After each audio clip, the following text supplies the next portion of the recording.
I think ratio is where it gets really tricky. Ratio determines the amount of compression that you get, right? For example, 2:1 means for every 2 dB above your threshold, right? Compressor is going to allow only 1 dB to pass through. So which means if we have a signal, for example, that exceeds threshold by say 8 dB, the compressor is going to turn out that signal by 4 dB and let 4 dB pass through 2:1. Do you understand? But if we set our ratio to say 4:1, for example, it just means for every 4 dB above the threshold, the compressor is going to let just 1 dB pass through, right?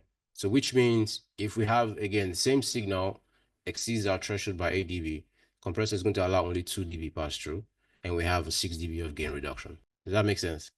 Yeah. And essentially, the higher the ratio, the higher the compression you're going to get. Essentially, that's like the easiest way to understand how this works. The higher the ratio, the higher the compression you're going to get.